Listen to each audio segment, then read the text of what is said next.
Right, evening everybody. The MPhen lecture this evening is given to us by Mary Hutchinson. Mary's on the board of the Faculty of Emergency Nursing, and Mary's a lecturer at, I've forgotten which university. I know it's in central Birmingham, but I've forgotten because it keeps changing its name, or it does in my head. So Mary's a lecturer at a university. I'll let her introduce the rest of it, and she's going to talk to us about decision making and problem solving. And I'm looking forward very much to having a nice academic discussion on models of decision making and problem solving. So off you go, Mary. Thank you very much. Thank you, Jeanette. Yes, I am. I'm a senior lecturer at Birmingham City University, where I lead our double clinical module entitled Assessment and Clinical Reasoning for Advancing Practice. My clinical background is that of urgent and unscheduled care, and does include 8 years in a very busy inner city A&E department between 1996 and 2004. I keep my clinical skills alive today by working 1 out-of-hours session a week as an ANP with the Birmingham and District GP emergency rooms, or colloquially known as Badger Medical Services. This evening, I've been asked to provide a presentation on problem solving and clinical decision making for the member level nurse in the faculty. This presentation covers theory predominantly and aims to raise your awareness of pitfalls in problem solving.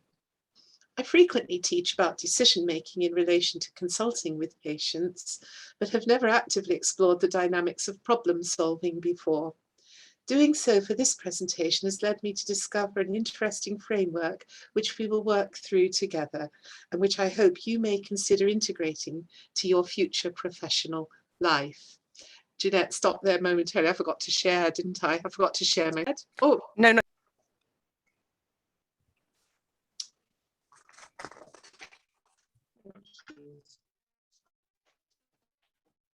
Our learning outcomes, well, we'll aim to define problem solving and decision making. We'll consider the steps the clinician must take to reach a diagnosis. I hope to develop your knowledge and understanding of the decision-making process, particularly that of when you're the clinician with the patient. I'll explore a contemporary framework for problem solving, and we'll then consider this knowledge alongside real-world issues that impact on your day-to-day life. And we hope to end with emphasizing the importance of good interpersonal communication. You will each know your departments well, and I love this definition. Of course, your doors are open 24 hours a day, 365 days a year. You're prepared and equipped to provide comprehensive emergency care to the community in emergent and non-emergent situations. The ED is full of interruptions with multiple interactions and a high density of decision-making. It's a place where neither its volume nor pace of work can be predicted. The input, throughput, and output of ED patients are largely beyond the control of ED staff and managers. The edge of chaos is a natural, semi-structured state between order and chaos. In the context of healthcare, some have described it as free fall with a sense of the loss of control. If left unmitigated, this potential crisis may plunge the system further toward chaos and an ensuing accident or serious clinical incident. Paradoxically, if such loss of order is contained by boundaries and well managed with a proper concern for safety, the edge of chaos also allows for system innovation and adaptation. ED nurses function at several different levels. At the first level, you care for patients one at a time. It's a one-to-one relationship when the practitioner is with the patient. However, the ED would soon grind to a halt if its nurses were to attend to one patient from entry to exit prior to attending to the next patient.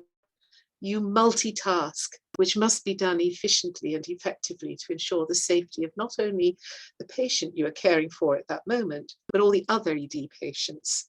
At any one point in time, the ED will have a lead practitioner. This is the third level of care on the shop floor. It could be you, but it's usually a nurse in charge who will direct the activities of the whole team, prioritizing which patients and tasks should be attended to first and at which times, and determining which rules can be bent or ignored. While in the ED, the patient interacts with and is cared for by a team consisting of physicians, ACPs, nurses, allied health professionals, and administrators. It is the responsibility of the leaders and managers of the ED, that fourth level of care, to ensure that their teams work in an environment where they can deliver the best care to their patients. And this environment is defined by place, system, and people. We've just revisited place. We'll explore system now and ultimately discuss people.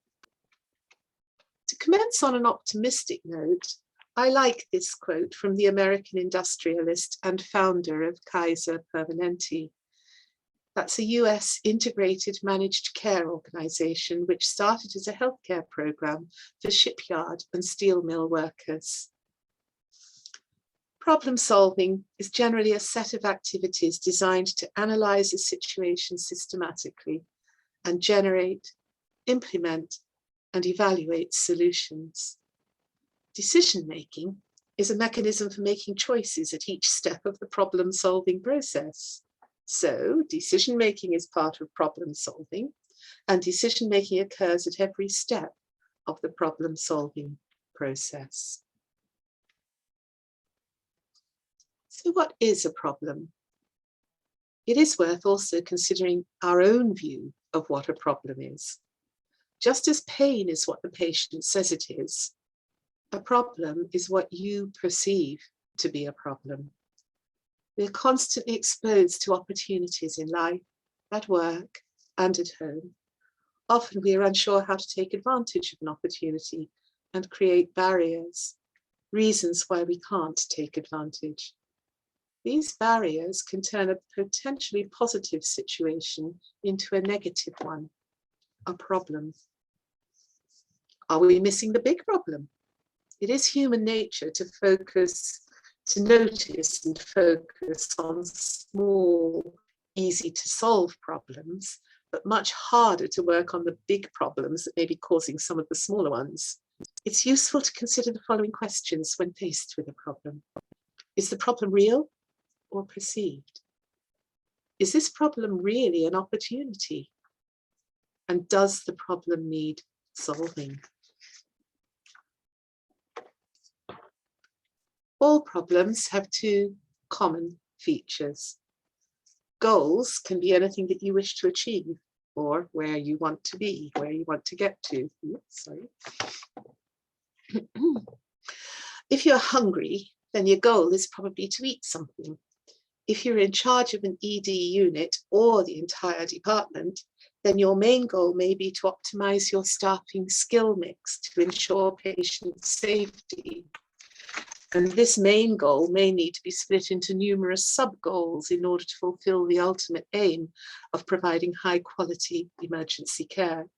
If there were no barriers in the way of achieving a goal, then there would be no problem.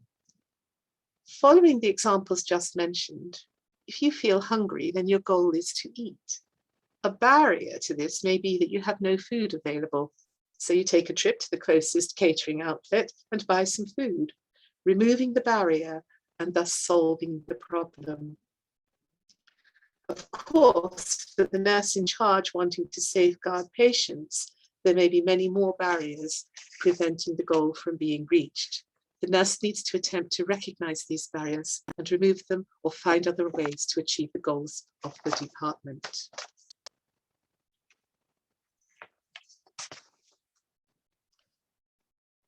Clinical reasoning. It's actually through the application of clinical reasoning that we ultimately arrive at resolving problems. The clinical reasoning process is dependent upon a critical thinking disposition and is influenced by a person's attitude, philosophical perspective, and preconceptions.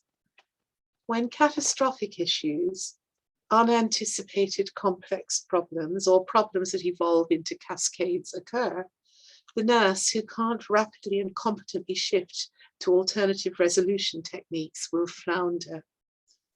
These problems will quickly overwhelm such clinicians, threatening collapse of their systems. Problems such as these can burst upon the scene with little or no warning, or they can grow insidiously over time. Regardless, they require the nurse to recognize their type and employ the correct problem-solving process to thwart them. A fundamental part of every nurse's role is finding ways to solve problems. So, being a confident problem solver is really important to your success. And much of your confidence comes from having a good process to use when approaching a problem. With one, you can solve problems quickly and effectively. Without one, your solutions may be ineffective, or you may get stuck and do nothing, with sometimes painful consequences.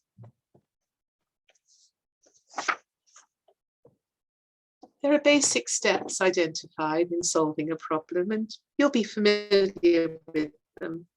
These echo the principles of clinical reasoning outlined a moment ago, and it is through the application of that reasoning that one ultimately solves the problems. So we'll work through these steps one by one.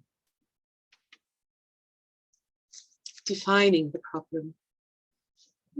The key to a good problem definition is ensuring that you deal with the real problem, not its symptoms.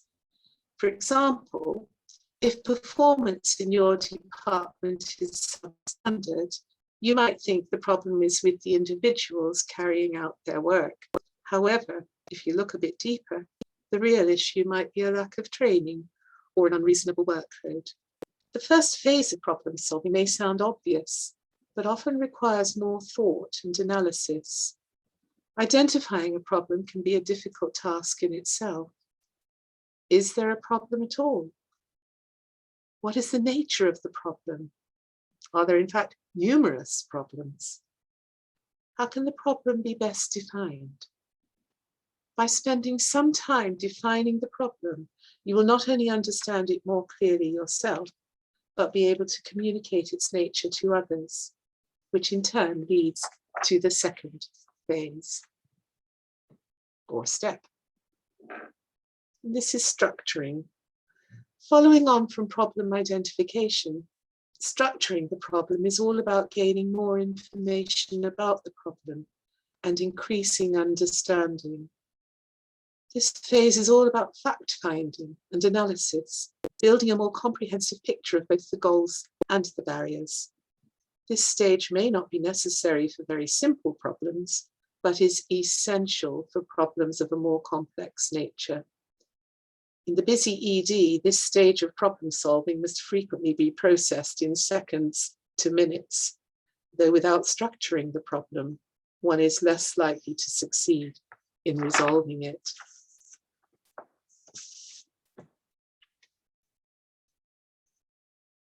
Then we take the next step of seeking possible solutions. So from the information gathered in the first two phases of the problem-solving framework, it's now time to start thinking about possible solutions to the identified problem. In a group situation, this stage is often carried out as a brainstorming session, letting each person in the group express their views on possible solutions or part solutions. In organizations, different people will have different perspectives and they'll have different expertise in different areas. And therefore, if possible, it's very useful to hear the views of each concerned party. Having identified a range of possible courses of action, it's vital to move on to perhaps the most complex part of the problem-solving process. Following on from the previous step, it's now time to look at each potential solution and carefully analyze it. Some solutions may not be possible due to other problems like time constraints or budgetary limitations. In important at this stage to also consider what might happen if nothing was done to solve the problem. Sometimes trying to solve a problem that leads to many more problems requires some very creative thinking and innovative ideas. Finally, make that decision on which course of action to take. Decision making is an important skill in itself, and we will explore this further shortly. The next step in resolving our problems, having made a decision, is to accept and carry out the chosen course of action, acting on your chosen solution. During implementation, more problems may arise, especially if identification and structuring of the original problem was not carried out fully. The implementation is interesting if you look at the action cycle shown here, with the strata of knowledge, the nature of knowledge at the heart of it, from the clinician identifying the problem and then choosing from that knowledge base, but then adapting that to their local context and to assess the barriers that might stop them utilizing that knowledge before they then move through and tailor the interventions. Then there's the need to monitor those interventions and evaluate outcomes in order ultimately to remain and build on being a knowledgeable organization. And last of all, the final stage of problem solving is concerned with checking that the process was successful. This can be achieved by monitoring and gaining feedback from people affected by any changes that occurred. It's good practice to keep a record of outcomes and any additional problems that occurred. I'll focus briefly on clinical decision-making now, and the theories that align with the clinician's inquiry. The methods we utilize when attempting to understand the individual patient's problem. Clinical decision-making requires a balance of experience, awareness, knowledge and information gathering, using appropriate assessment tools, communication with your patient and your colleagues, plus evidence-based practice to guide you. Expert clinicians collect less data when faced with a clinical problem, but are more discriminating in the data that they do collect. They're able to generate accurate diagnostic hypotheses earlier in the clinical encounter. Non-experts tend to use the information gathering approach when trying to make a diagnosis, rather than pattern recognition or strategies to confirm a hypothesis. It's an interesting thing to note that more quantity than quality of information can actually increase diagnostic errors. So as we grow in experience and knowledge, constantly honing, sharpening our questioning and our understanding in order to understand our patients. Clinical decision-making will typically follow a process moving from gathering the necessary information through to the final decision and outcome. This should not be seen as an entirely linear process, as one step can inform another, and you may move to jump to another step based on new information that emerges. One uses cues and gathers and analyzes patient data systematically through direct observations, patients or that of their family, reviewing patient records, examining lab results, using decision-making tools and assessment data, and always looking for atypical responses. One then moves to making judgments on the patient data, on what you think could be happening, looking for patterns, assessing your information needs and who could provide you with the missing information, looking for the evidence to support what you think may be happening, assessing who you should involve or consult, using your own intuition, the red flags, your gut feeling based on your experience in the area, to make judgments and prioritize these judgments based on the current patient situation and the environment in which you are all operating. Making decisions is about deciding what to do and how to do it, deciding who might need to be informed and consulted. This can include colleagues and of course the patient and client involved in the centre of decision making. And as with the basic approach to problem solving, evaluating the outcome of the decision to determine if the desired outcome has been achieved. Again, this stage may involve consulting with others or finding out additional information to make further judgments and decisions. In actually clinical decision making about what is wrong with your patient, history taking is totally key. Physical examination often just confirms your initial thinking, and your diagnosis is often the pathway for what happens next. And of course, in many, many instances in real life, things are uncertain and there is no diagnosis. Important then to be truthful with the patient, with your colleagues. What can affect your decision making? In an ideal world, decisions would be made objectively with a full set of evidence, an endless bank of resources, no interruptions, decision support tools to hand, and plenty of energy to handle any decision-making situation at any time of the day. However, this is not always the reality, if ever. Clinical decision-making is a balance of known best practice, the evidence, the research, awareness of the current situation in the environment, and knowledge of the patient. It's about joining the dots to make an informed decision and should include a variety of information and knowledge sources.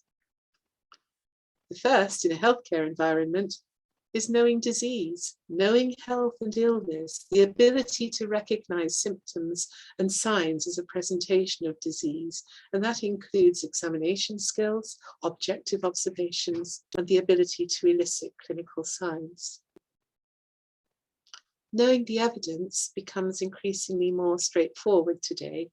There's a wide variety of online journals, books, and reference materials you can utilize to research the evidence base, though you do always need to bring your critical thinking hat to it. The Knowledge Network, NICE, Cochrane Reviews, Best Practice archives, there's so very much to choose from.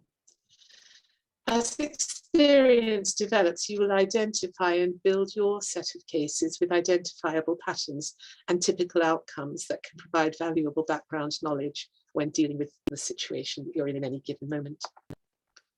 Knowing yourself is vital. Being aware of your own behavior, competencies, communication style, skills, attitudes, emotions, and values, and not just your own, but also those of your patients, clients, and colleagues.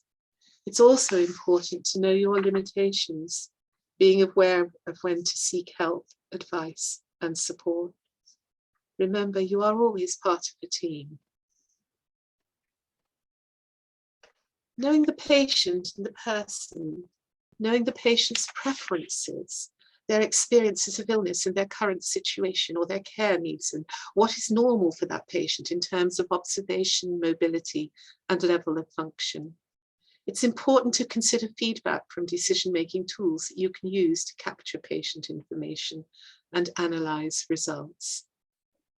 And last of all, knowing the environment, awareness and recognition of the approach to decision-making and the wider team dynamics within your organization.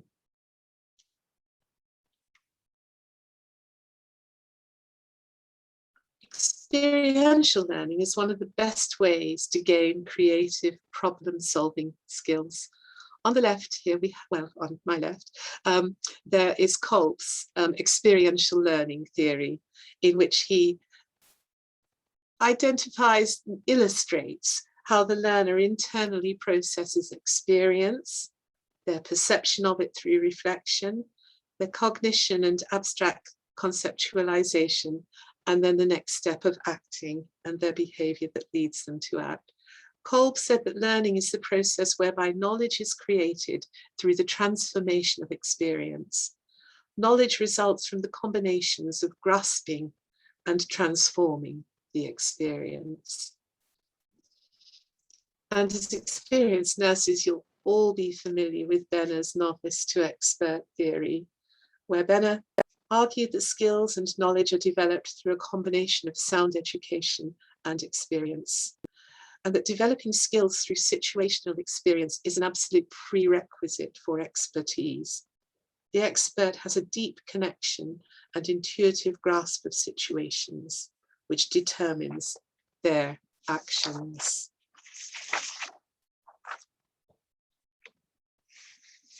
We'll look now at a few models of decision making, and we'll begin with the one that we use day in, day out, often without a thought, and that's that of the intuitive humanist model, heuristics. These are cognitive shortcuts. They are often based on experience, patient characteristics, and the context of the patient's presentation, strongly linked with common sense. Good use of heuristics allows for the rapid gathering of limited information on which to base decisions. And a tiny example of this is that if you hear hoofbeats, particularly in the UK, they're far more likely to be caused by a horse than a zebra. And in the same way, common things are common. Don't diagnose the least likely or rarest disease when a more likely or common one will fit. Heuristics are a way of simplifying difficult decisions and are invaluable when working in fast-paced environments, such as an emergency department. However, they hold the potential for introducing cognitive errors.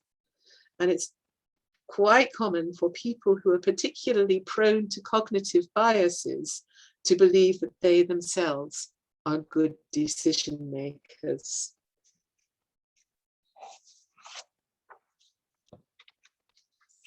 There are many types of heuristics, and I'll describe 3 common ones here because you may recognize them in your own practice.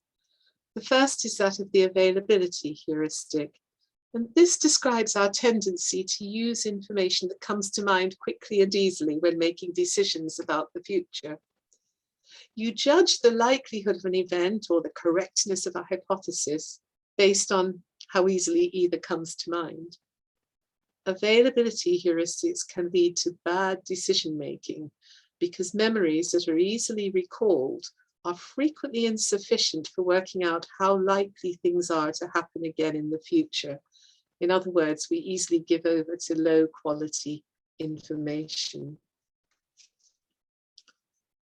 Representative or representational heuristics aligns with a judgment rule in which an estimate of a probability of a diagnosis is determined by recollection of experiences with previous patients and our tendency to judge probability according to how much one thing resembles another. Prototyping or stereotyping in our mind can lead the clinician to overestimate similarity and ignore other relevant information. And affect is the type of mental shortcut in which people make decisions that are heavily influenced by their current emotions. So we must all remain aware of this phenomenon in order to arrive at objective decision making.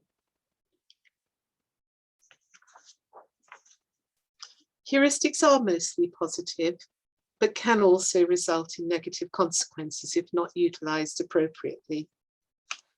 Factors such as personality and level of experience may influence a clinician's use of heuristics.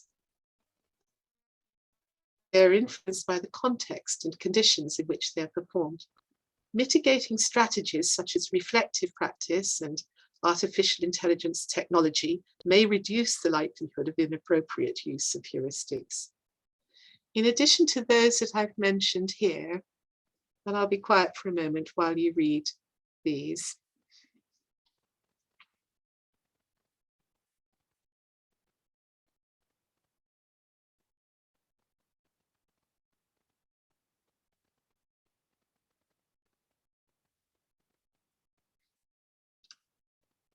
And in addition to these very common cognitive errors related to heuristics, I'll add that of cue blindness, which is the failure to respond to information presented by the patient if it doesn't accord with your clinical experience or your favourite hypothesis.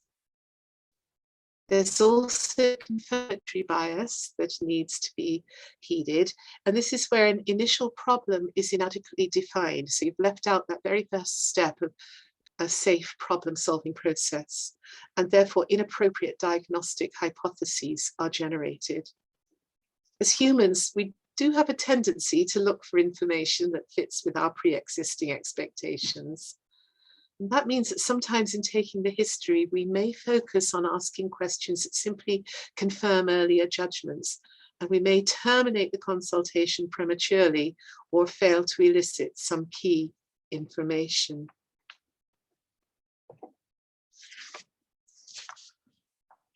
I'm sure you'll all be familiar with this phrase, hypothetico-deductive. This is a method of analytical reasoning, and it forms the basis of the scientific method, that which underlines an awful lot of research protocols, and particularly in the world of quantitative research. But as a clinician takes a patient history and examines their patient physically, a working list of diagnoses is developed, differential diagnoses. And these are equal to the hypothesis, the hypothetical bit. Further history, examination, and clinical investigations are then chosen to corroborate or refute these until one true diagnosis remains.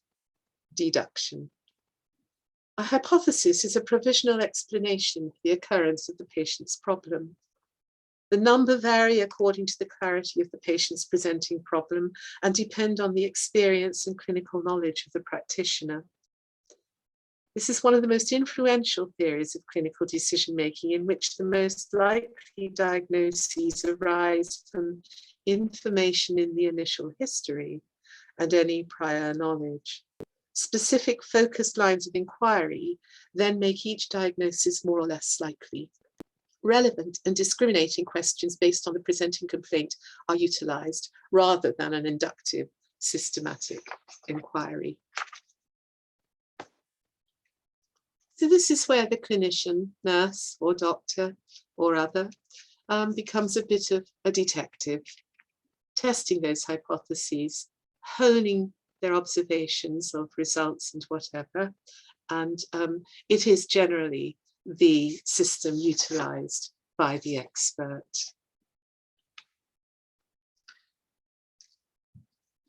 Inductive inquiry follows a different pathway entirely. It might arrive at similar conclusions, but with inductive foraging, pattern failure rather than pattern recognition is the mode of discovery. Largely, guidance should be left to the patient to lead the clinician into areas where departures from normality are to be found. This is in contrast to active and focused deductive inquiry, which should be used only after most etiologies have been eliminated. Inductive. The best way to describe this method is to imagine a fisherman. The fisherman knows that the fish he seeks is somewhere out in the ocean before him. There's no easy way of knowing exactly what will turn up in his nets, so he casts them as wide as possible. He then reviews the contents and selects those of use and throws back those which are no use. Translating this into a medical model, we know the diagnosis we seek is out there somewhere in the sea of symptoms. By asking many questions on all symptoms of the body, we cast our nets wide in the hope of catching something of use. This is the traditional method employed by medical students, perhaps due to a lack of knowledge of some specific diagnosis, due to a wide-reaching, no-focused line of questioning is then taken. All students are encouraged to take a comprehensive history, irrespective of the presenting complaint. But funnily enough, this inductive process can be useful in difficult cases where there is no obvious presenting complaint or no obvious cause apparent, making a general rather than a focused deductive inquiry more appropriate. Therefore, it is actually used as a fallback technique by experienced doctors when they really have no clue as to the diagnosis facing them. But usually they opt for one of the two following methods of inquiry. Again, you'll recognize this one in yourself. Dual process theory links with work published by Daniel Kahneman in 2011 when he wrote of thinking fast and slow. And he spoke of system one thinking, which is fast, non-conscious, automatic, based on experiences where our heuristics belong. And system two, which is slow, conscious, controlled, with thought for the outcomes and the consequences, the more rigorous hypothetical deduction. But actually, in truth, clinicians will often combine these two, both the stepwise rational approach, the scientific hypothetical deductive, and the rapid fast heuristic approach, intuition, pattern recognition. If they're unsure or if there is conflicting information, clinicians will have a tendency to one or the other, and this may tip the balance of the thinking. A tiny example of this is if a patient says he has a fever and no other symptoms, you are more likely to explore the patient history in detail and very possibly examine the whole patient. However, if he says he has fever and earache, you might not question any further and only examine the ear, nose, and throat system. As senior emergency nurses, you'll be well familiar with the concept of red flags and know that one great skill as a clinical decision maker is being able to discern severe or life-threatening illness from much more common disorders. But if you are one-to-one with your patient and considering what could be wrong with them, always consider a small number of possible diagnoses that are serious and not to be missed. And usually you'll screen for these by specifically asking about red flag symptoms or searching for red flag signs. The factors which ultimately influence the prioritizing of diagnoses are probability, how likely it is the patient has a certain disease, seriousness, how worrying or of concern is it if they do have, the treatability of it, can anything be done and what, and within the remit of the emergency department. And last of all, the concept of novelty.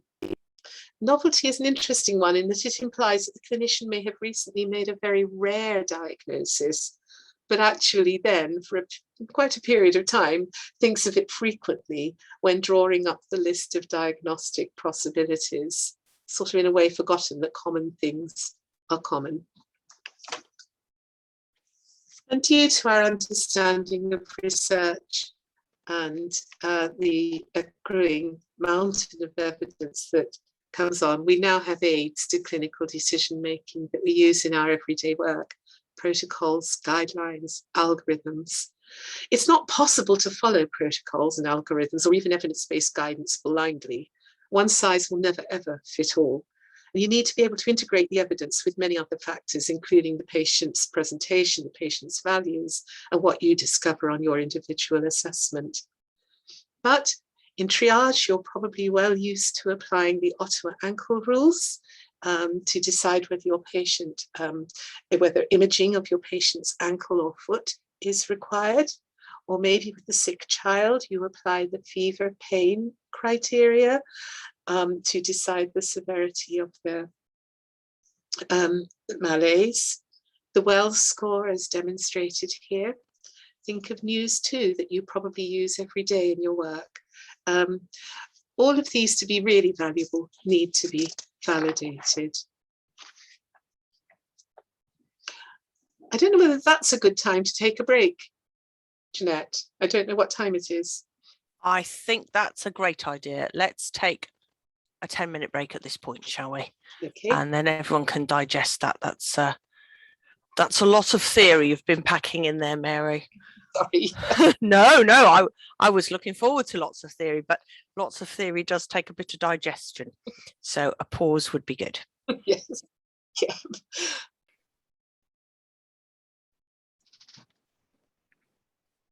Lovely. Welcome back from your break, folks. Thank you. I hope your vocal cords are tuned up again, Mary. Thank you. Off we go.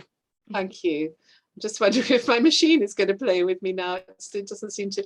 I may have to. So you may have to switch off for a second. It looks like I might need to. Yeah.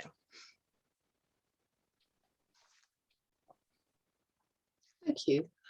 I'll now move away from the decision-making process in relation to the individual patient and look at a problem-solving tool. The most effective nurses understand that problem-solving is not a one-size-fits-all process. They know that their actions depend on the situation and that they make better decisions by adapting their approach to changing circumstances. But how do you know which approach you should use in a particular situation? And how can you avoid making the wrong decision? The Cynefin framework was developed by David Snowden in 1999 and is a problem-solving tool that helps you put situations into 5 domains, which are defined by cause and effect relationships. This helps you assess your situation more accurately and respond appropriately. You can use the Cynefin framework in a variety of situations to categorize a problem or decision and respond accordingly. It can also help you make better decisions in a crisis or emergency. It helps you avoid using the same management style or decision-making approach in all situations, a mistake that can be costly to your team or organization. By encouraging you to be flexible and adaptable when making decisions and to adjust your management style to fit your circumstances. Each of these domains has a specific decision-making approach that helps you make better sense of the situation and choose the most appropriate way forward. We'll discuss each of these in turn. The obvious context, also known loosely as the simple context, is the domain of best practice. Here, your options are clear and cause and effect relationships are apparent to everyone involved. And here there are often explicit steps in place that dictate the next stage of the process. For example, problems encountered at the ED reception or in resus are often predictable, and there are processes in place to handle most of them. Snowden argues that you need to sense, categorize, and then respond to obvious decisions. Put simply, you should assess the situation, categorize its type, and then base your response on best practice. There is often one established correct answer based on an existing process, protocol, or procedure. However, there is a danger that obvious contexts may be oversimplified. This often happens when clinicians become complacent, or even an entire organization experiences success and then becomes complacent. To avoid this, make sure that there are clear communication channels in place so that team members can report any situations that don't fit with any established category. Another challenge is that clinicians may not be receptive to new ideas because of past experiences and success. For example, some people might automatically assume that previous solutions will work again. To overcome this, stay open to new ideas and be willing to pursue innovative suggestions. Complicated contexts. This is the domain of the expert. Complicated problems might have several correct solutions. Here, there is still a clear relationship between cause and effect, but it may not be visible to everyone because the problem is complicated. For example, you might see several symptoms of a problem but not know how to fix it. The decision-making approach here is to sense, analyze, and then respond. In other words, you need to assess the situation, analyze what is known, often with the help of expert colleagues, and decide on the best response using good practice. Clinicians may rely too heavily on experts in complicated situations, while dismissing or overlooking creative solutions from other people. To overcome this, assemble a team of people from a wide variety of backgrounds, including those you might count as dissenters, to ensure that everyone's views are heard. The next domain is the complex as opposed to the complicated. Complex contexts are often unpredictable, and the best approach here is to probe, then sense, and then respond. Rather than trying to control the situation or insisting on a plan of action, it's often best to be patient, look for patterns, and encourage a solution to emerge. It can be helpful to conduct creative experiments in these situations and accept failure as part of the learning process. Make sure that you have processes in place to guide your team's thinking. Even a simple set of rules can lead to better solutions than no guidance at all. Communication is essential here too. Gather a diverse group of people to come up with innovative, creative solutions to complex problems, and encourage your team to debate the possibilities. Complicated and complex situations are similar in some ways, and it can be challenging to tell which of them you're experiencing. However, if you need to make a decision based on incomplete data, for example, you're likely to be in a complex situation. Last of all, of the four recognizable domains is that of the chaotic context, that where rapid response is required.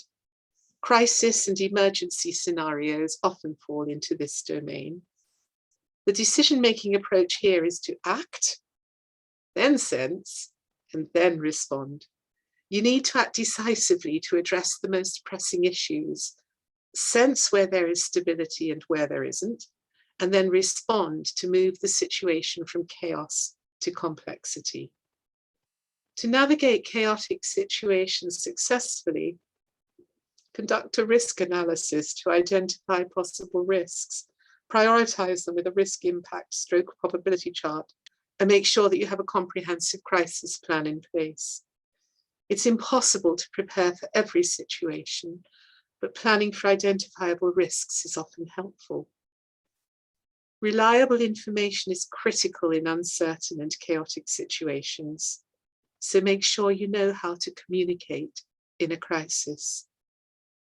And when you think about it, major incident planning with its chains of command is very much thought through in preparation for chaotic contexts and relates to this domain.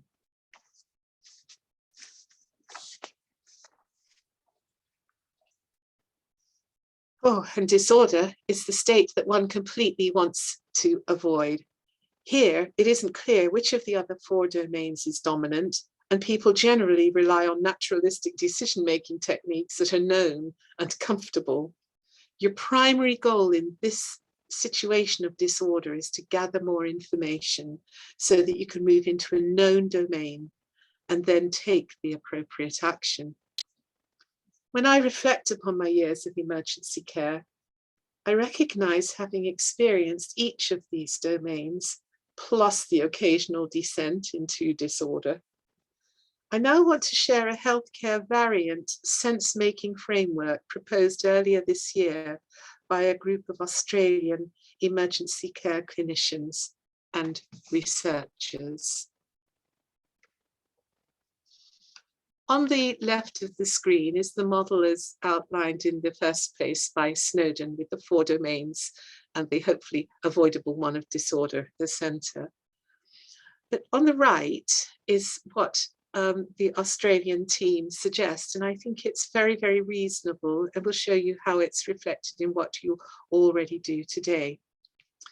We've considered a probe, sense, respond approach when dealing with complexity. and an act sense process in dealing with chaotic situations such as a crisis. But by aligning these two unordered approaches to create a healthcare variant, you should be able to lead your team to deal immediately with the chaos and recognize and manage the coexistent complexity of the underpinning problems. There must be an action initiated by the leader to create some degree of order to halt the propagation of the chaos, rendering safe a potentially dangerous situation with the least invasive intervention possible. Inhibiting error progression promotes resilient performance, and the creation of satisfactory order allows other team members to respond, even if they themselves are confused by the complexity of the overall scenario.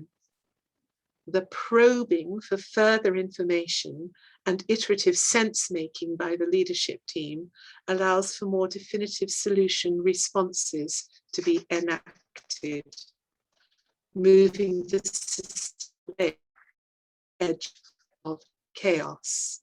And if we look at it here, and you think of the nature of the deteriorating patient, often in chaotic situations in acute healthcare, such as an acutely deteriorating patient with failing vital signs, the clinical leader must act to create order, even in the absence of all the facts. IV fluid can be ordered, even if the cause of the tachycardia and hypotension are yet to be elucidated. Simultaneously, in parallel, there are attempts to probe for clinical signs and further background information about the patient. Dependent on the timescale used, the clinician may be acting, then probing in a series. For example, stopping the bleeding, then finding the source of the bleeding, or in other cases, it may be observed that the resuscitation act and assessment probe are occurring in parallel. Once these efforts are made to stabilize the patient, sense-making can occur with a more formal, informed response to follow. And if we look at what you relearn every year in the form of your basic life support mnemonic and the paradigm that goes with it, it's interesting to examine the potential problems that are addressed in the chaos of a cardiac arrest by this basic life support paradigm of danger, response, shout for help, airway breathing, CPR, and defibrillation. Recognizing this pathway has evolved over time and represents best practice, upon reflection, it also bears significant similarities to what is proposed by the Cynefin hybrid model. There is an initial action, act, look for danger, followed by a probe, check for response, a simple sense making of yes, followed by the response, sending, shouting for help. This is followed by another action, so you're repeating the cycle, open the airway, and a probe, is the patient breathing normally? In a patient who is not moving, not responding, and not breathing normally, CPR can be commenced, sense making, and then a definitive response. Further, the pads of an automated external defibrillator should be applied, action again, act, with a cardiac rhythm obtained, probe, and then interpretation by the device, sense making, followed by a response to push the flashing red button and defibrillate the patient if indicated. In essence, what is described is 3 cycles of act, probe, sense, respond, with the establishment of a degree of order, a patient with CPR and defibrillation in progress. It is notable that the initiating actions attempt to inhibit error propagation, such as the first responder also being electrocuted. So it's back to, although one must act, the probing is going on right alongside it. So we've looked in theory at decision-making and problem solving. But my goodness, we do have to function in the real world. And there's so many factors that affect decision-making. Many of them are listed here, and I'm sure you could bring many of your own to this slide. It's always been difficult to do research into decision-making in very stressful environments or when high levels of expertise are involved. But as nurses, you'll be very much aware of the factors that shape your working day. So we'll just look a little bit now at why clinical errors are made. The National Academies of Sciences, Engineering and Medicine defined diagnostic error as the failure to A, establish an accurate and timely explanation of the patient's health problem, or B, communicate that explanation to the patient. Simply put, these are diagnoses that are delayed, wrong, or missed altogether. As we go through them, think which you have observed or performed, and consider and reflect upon examples in your head. Faulty triggering. Triggering depends on the clinician's knowledge base of the symptoms associated with diseases. Not knowing what you don't know, quite an important thing, and certainly my many years now, the more aged I become, the more I know I do not know. Faulty context information. That's when you decide the broad area and the system that is the cause of the patient's symptoms prior to taking a full history. And too often this will involve premature closure and you will miss the real problem. Faulty information gathering and processing, where errors in assessment of the disease prevalence or errors in interpretation of the clinical data that you have at your fingertips lead you to an erroneous decision and outcome. Faulty verification.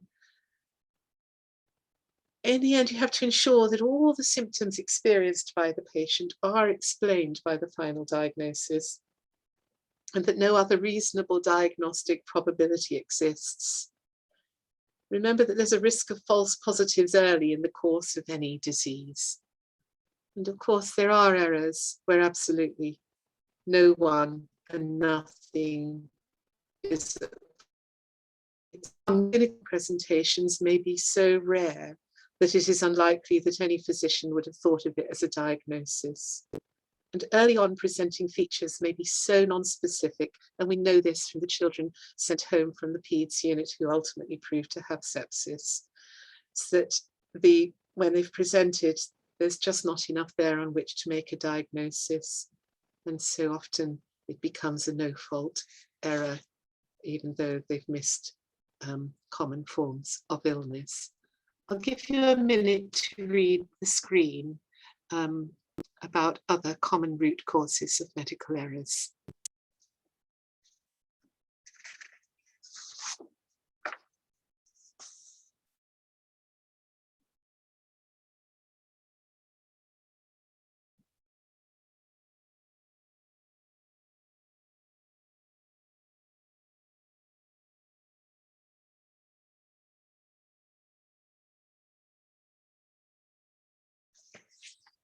I'm sure if you've been any time at all in a hectic emergency department, you probably would have come across any number of these.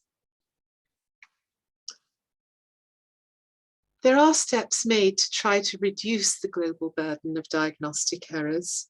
One of the things is root cause analysis, which if you've been involved in any pursuance of a serious clinical incident, absolutely does involve root cause analysis.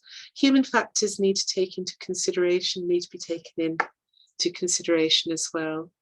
We all know the old adage that to err is human, and there is always inevitability that human error could have caused the problem.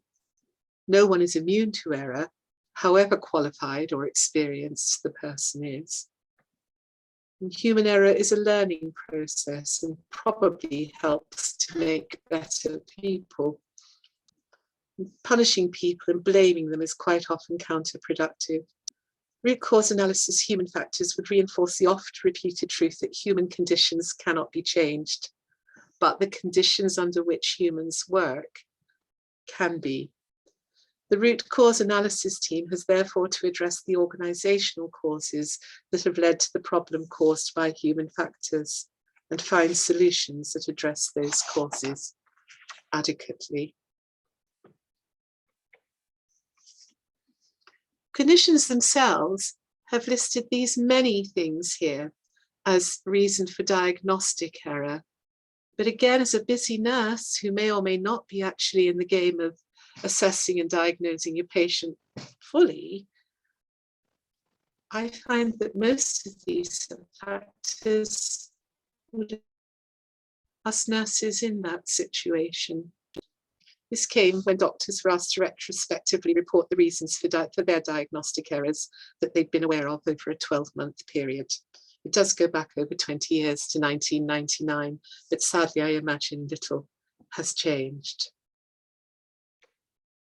So, just a few rules to bear in mind around your problem solving and decision making. Remain open and flexible in your thinking. Always consider harm and cost as well as benefit. And be prepared to recognize that your favorite hypothesis, your favorite solution may actually not be valid in that situation. I want to end now with the emphasis on people, because we understand that so much of litigation in the health service, of complaints coming through the system, focus on communication.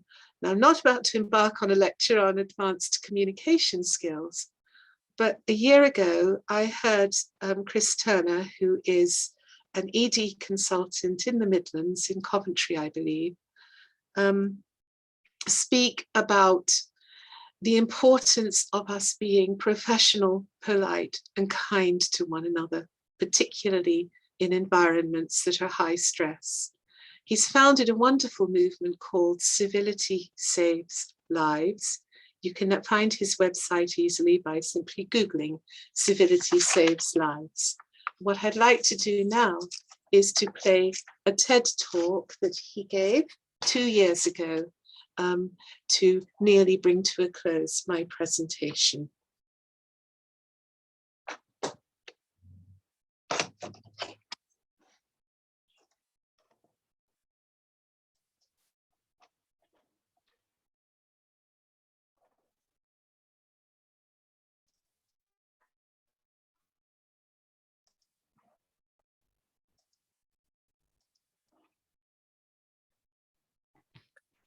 Don't forget to tick the share computer audio Yeah, on the share screen.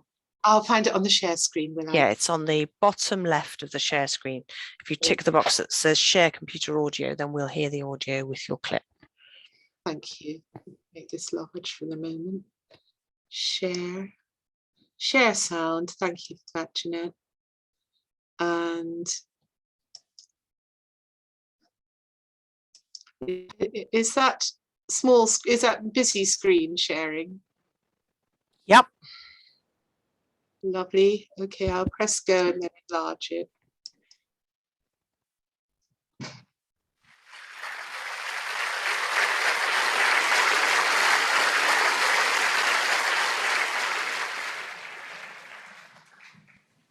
It was 2 a.m. when the paediatric alert bleep went out.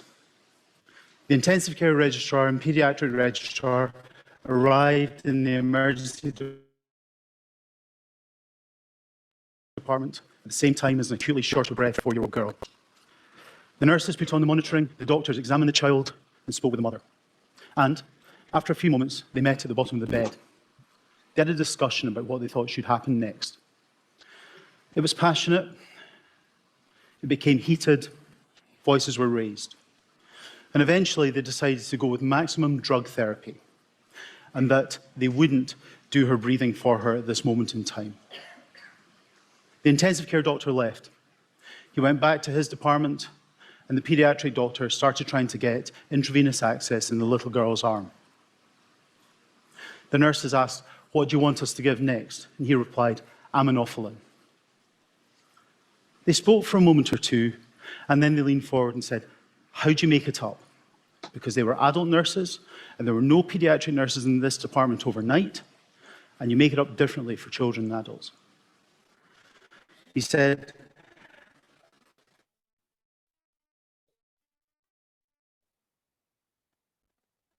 look, just go and look up, will you? I'm busy. So they did. They went away, they looked it up, and then they came back, maybe 10 minutes later. When they got back, he was still struggling to get this intravenous line in. They said to him, what rate do you want this to go at? And he looked up and said, for God's sake, leave me alone. Can't you see I'm busy? And they did what we would all do. They took a step back. They took a step back and they waited. And they got the line in, they wrote the script, and then connected the drug through the pump, through the tubing, and into her arm. And over the next half hour, she received 15 to 20 hours worth of aminophylline, a very toxic drug. So what happened next? Well, after a rocky few hours, she did just fine. But there was, of course, an instant form. There was, of course, an investigation. What did that find? It found that the nurses hadn't been competent. It found that the nurses needed retraining. In fact, the nurses shouldn't be allowed to give any drugs till they'd had retraining, and there might have been some communication issues. And I think we missed the point, and I think we missed the chance to be better. Many of us work in teams. Healthcare is no different. We deliver it in complicated, sometimes complex environments with varying outcomes. And for the last 10 years, as well as being an emergency medicine consultant, I've been a safety lead, investigating and trying to understand situations just like this one. And if 10 years ago you had come and asked me, said, Chris, what do you think the answer is? I'd have been totally clear with you. I'd have said it's process. If only everybody did what they're meant to do. But there's a problem with that. You can only investigate so many of these when you know that the people involved are knowledgeable, good, diligent professionals before you realize that you must be missing something. And I was missing this. Process is written on paper, but practice happens between individuals and in environments, and I simply wasn't respecting the complexity of the situation. So now, if people come and ask me, what do you think the answer is? I still think process has its place, but something else is more important, and that's people. And I think the evidence bears me out on this. So if we work in teams, what makes teams perform better? Well, in 2015, Riskin and Erez published the first of their landmark papers. In it, what they did was something that hadn't been done before. They took teams who were matched for expertise, and they put them into a patient simulator, and they measured the outcomes. Half of those teams were exposed to mild rudeness. And what did they find? They found, unsurprisingly, that we grade on a curve. We grade from the truly fantastic care that we all want for ourselves and for our loved ones, all the way around to the catastrophic care where patients die unnecessarily. And they found that one factor was responsible for 40 to 60% of that variance, and that's incivility or rudeness. In fact, it looks like for competent teams, the single most important factor determining the outcome of that team is how we treat each other. So incivility. If it's such a big deal, how come we don't know about it? I never got taught about it in medical school, in my membership exams, or my fellowship exams. It's because this is new science. Between 1996 and 2000, on all of the academic papers, there were only 23 about incivility, rudeness. Between 2011 and 2015, there were 1,700. And they pretty much all say the same thing, that this stuff counts. So I should ask, has anybody here seen rudeness at work? maybe to you, maybe to somebody near you, or maybe it's been by you, and it's certainly been by me. How did it feel?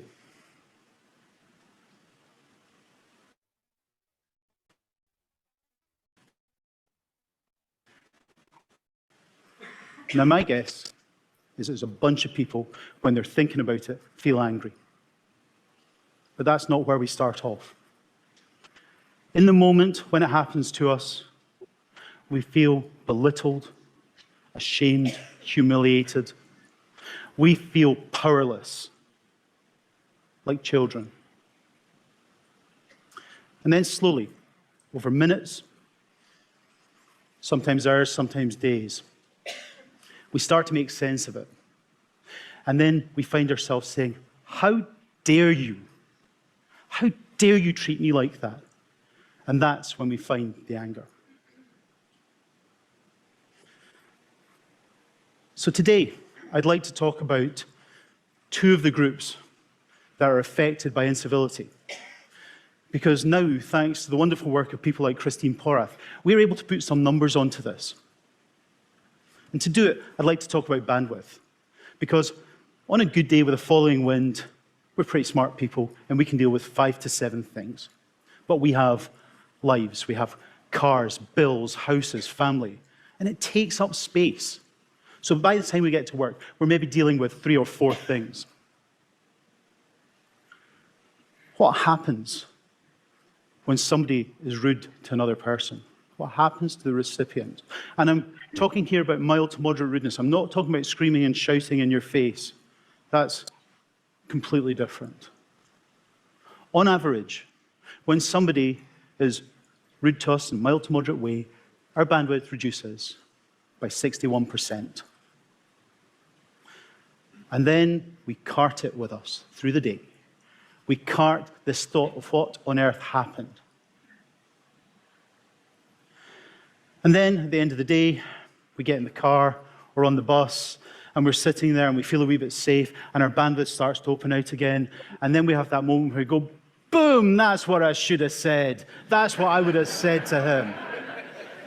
And that's because in that moment, you're back. You're back to being the wonderful, smart, witty self that you are. And in the moment, you weren't. In the moment when it happened, we are quite literally less. When we do it to somebody else, we make them quite literally less. But what about staff onlookers? Well, I'm reminded of an episode in the emergency department. My colleague had tried to refer a patient onto the neurosurgical team. And the neurosurgical registrar had said, no. And I know him, and he's a good guy. I didn't know that he was a good guy having a bad day. I said, let me go and chat to him. I'm the big man, eh? So I went along, and I said, got this patient, really like you to see her, neurosurgical problem. He said no. Second tactic. Listen, you know that patient? I'm pretty sure it's a neurosurgical problem. If I'd been smart enough at medical school, I'd have really liked to be a neurosurgeon. and you're here, and you think I'm joking, that really works. And you're here, and he said no. And I'm maybe beginning to get a wee bit angry. So I decided to drop the C-bomb, because that's the way I roll. And I said to him, I need you to see this patient. I am telling you to see this patient because I am the consultant. And he looked at me. There's quite a lot of eye looking going on at this point. And he looked at me and he said, did this. What do I care? I'm going to be a consultant someday myself. And I had nothing except this. I can tell you in here today that the red mist can descend from the Pentland Hills, just outside Edinburgh, all the way into an emergency department in Midlands in under about half a second. And as I stood there, and my voice got louder, deeper, and more Scottish, and I drew myself up to my full 5'7.5". I saw two things happening. The first was that my wonderful, fantastic, amazing colleague, the nurse in charge, did precisely what her title says, and she belted round her desk, and she charged across to us because whatever this crap was, she wasn't going to let it happen in her department. And the second thing was this. I saw the heads starting to go down. First one, pop. Then another, pop, then pop, pop, pop, pop, pop, pop, pop. All these heads going down all around, all apart from one guy, is about 3.5 meters in that direction. And he's leaning against the desk and he's watching. And in my corrupted memory, he's opening a packet of crisps and getting a can of Coke out, because this is the most fun he's going to have all day. And I thought those guys were just going back to work, but they're not. The first thing they're doing is avoiding the Eye of Sauron, because we know that the way that somebody has just treated the last person is likely to be the way that they treat the next person. And something else is happening as well, because they actually have their bandwidth impacted too. And on average, they are 20% reduced in their performance. But there's more. Because if they get up and they walk around the corner and somebody asks them for help, they're then 50% less likely to help that person. This stuff is simply contagious. So is change possible? This is 1959. Western General Hospital in Edinburgh, the NHS is 11 years old, and this is my mum. And next to my mum, Charlotte and Julie, they were forged as junior nurses in the NHS. They still meet and they still have coffee together. And on the ward, twice a day, one of my mum's jobs is to clean the ashtrays. Because there's an ashtray on every single bedside locker. Patients are being encouraged to go for a cigarette. It's good for the nerves. In fact, if you don't smoke, maybe you'd like to think about taking it up. And then we learned the terrible toll that tobacco takes on health. What did we do? We stopped smoking. We stopped advising people to smoke, and we stopped supporting it.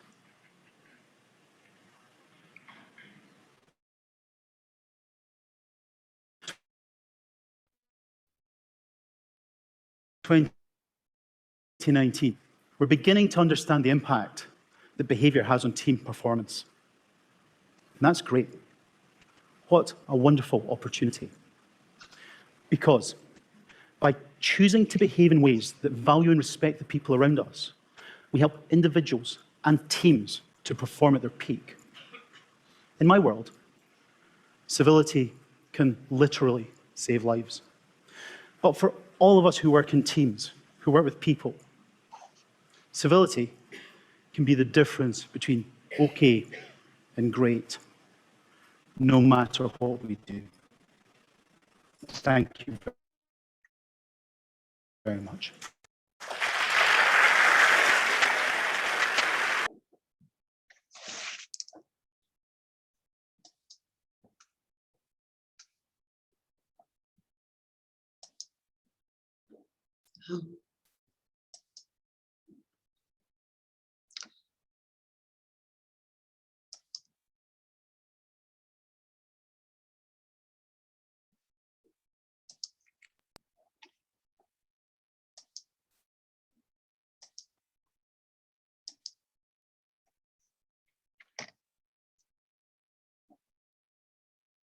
Finally, I just want to close by reminding you that no matter what the problem or the decision, a degree of uncertainty is always present.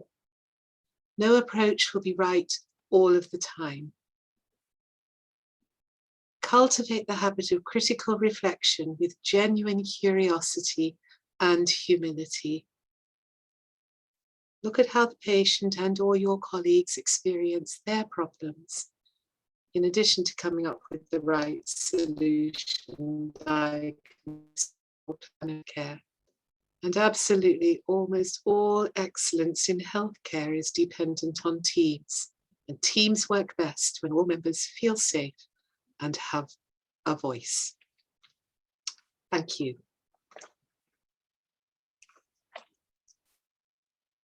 Thank you very much, Mary. I don't know about those of you watching this lecture, but I found that very, very interesting. A lot of really interesting theory and all of that. But I'm going to have to go back and watch the recording a couple of times, I think, and just let it all percolate into my brain a little bit deeper and try out a few of those things. And what a great TED talk. That was very good. It's amazing, isn't he? Yeah. How many times has that happened to me? Oh my goodness. And it still does, doesn't it? You know, you can get derails just by a person who sounds very confident and tells you to get on with it. Okay. And it is totally fascinating. I mean, I haven't read all of the rigorous research, but that figure that you lose 60% of your cognitive ability in that moment that you experience that, and the others around you lose 50% of theirs. And it's why ultimately he drives home this point. It saves lives for teams to work together well. And can you imagine if you have a bit of a dispute between colleagues, then all of those decisions you have to make in a day, all of those problems you have to solve in a day, you've lost 60% of your ability to solve it if you were on the receiving end, 50% of your ability to do it if you're witnessing it. Yes. That is crippling. It is completely crippling to your ability to do your job. Yeah. And actually, that is how it feels. You just feel, he's right, you feel small and trodden underfoot and humiliated. And you do drag that around all day. Note to self. I think my team would always say I am polite. But I'm going to make darn sure I am, because 60%, I don't want anyone to lose 60% of their ability to work just because I got cross with them. I have been heard to say I don't expect to ask 3 times.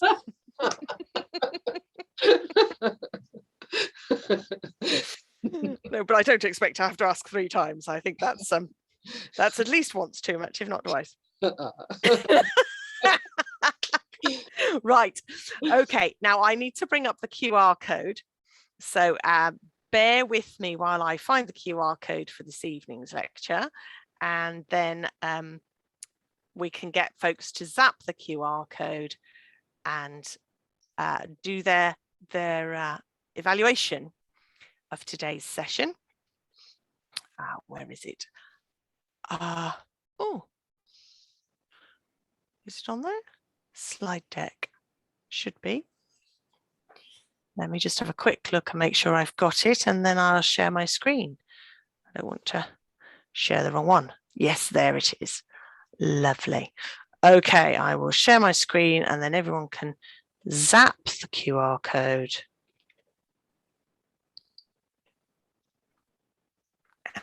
Just please move out the way. That's it. Should I? Oh, there's a QR code. Yeah. QR code. So if you'd all like to just do the cam scan thing, it will connect you to the evaluation form. Please complete the evaluation form and then click submit, which will be down in the bottom right hand corner of the form. Once you've submitted it, expect a certificate of attendance to ping into your inbox. It's an automated process. There's honestly nobody sitting there all the time waiting to return them. It's a fully automated process, and it will just say that you attended this lecture. And then if your managers are being super nice and giving you time back, you've got evidence to show them that you did in fact attend. Lovely. Now then, we have been working our way through a series of lectures. Let me stop sharing. You don't need to see the QR one. We've been working out through a series of lectures in the MPhET course, gradually building up to let's try you on a shift. So the next lecture, which is on the 11th of November, John George is going to come and do us a trial shift. So we're gonna, I've already been routed to ACT, so dear knows what he's got up his sleeve, but we're going to do a simulated shift. Got to try put into practice some of the things that we have been working on in the various lectures. So there'll be stuff about managing your own workload, managing other people's workload and organizing that, something about problem solving and decision making. And I've forgotten what the first thing was we did, but never mind. John knows because it's all on the program. So he's going to be bringing all of that together and giving you a go at a day shift. He's doing a night shift later in the program, but we're just going to do the day shift when there's lots of people around to ask as your first trial. And hopefully that will be an enjoyable exercise and something you can just play around with a little bit, so that it's not quite so scary. It's easier to do these things in simulation than it is to do them for real. But if you don't like the word simulation, look on it as rehearsal. I find rehearsal is a much less threatening term. We're going to have a rehearsal before the performance. Yeah. Okay, well, thank you all very much, and see you next time. Thank you, Jeanette.